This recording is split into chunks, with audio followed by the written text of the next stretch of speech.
With publication of the maize genome, the rate at which genes are being cloned has obviously increased dramatically. Now, the question becomes, once you've cloned a gene, how do you really identify it? The easiest way is to give the name of the gene model that corresponds to your known mutant. So in this paper, they identified their mutant as this gene name, GRMZM2G365589. Not very poetic, but it should be universal. Now note also, this is the version 1 of the maize genome that was used in this study. So let's say we want information on this gene. So we go to maizesequence.org, the home of the maize genome, and type in the name of our maize gene, and nothing pops up. So something strange is going on here, obviously. So to figure out just what has happened here, we're going to use CoGe. Now, fortunately, in addition to this gene name, which we can skip over, there should also be somewhere in this paper a GenBank accession for the RGD2 gene, as you can see. So we can skip over here and see we have the sequence of the gene that was referred to in this paper. So as in previous example, two things we're going to want to save are the GenBank ID and the sequence of the gene itself in FASTA format.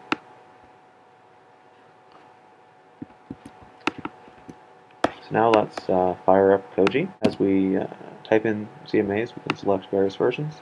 So let's include both the version 2 of the maize genome as well as version 1. And note once more I'm using the working set annotations because we want to capture any possible annotation that corresponds to this gene, not only the highest confidence fraction of genes. Paste this sequence in. Blast N is of course correct. And we want a very stringent e-value. And you'll see that there are two hits. In version 1 of the maize genome, we get the gene that was mentioned in the paper. No surprise there. And in version 2 of the maize genome, we get a new gene. Notice that this is a 5 instead of a 2, indicating this was a gene added in version 2 of the maize genome, whereas the 2s indicate genes that were found in the first version of the maize genome. So to figure out what's going on, it may be informative to compare these two maize genes to each other in vivo. And since we're comparing two genes, all we have to do is select the two and make sure we have GEVO selected here and click Go. Now you may have to enable pop-ups for genome evolution in order for this to work.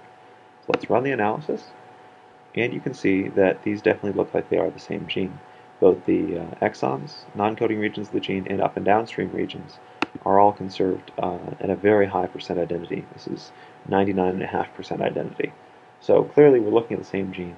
It's just been assigned a different name in version 2 of the maize genome rather than version 1. So let's try and figure out why that might have happened. So I'm going to do a couple of things here.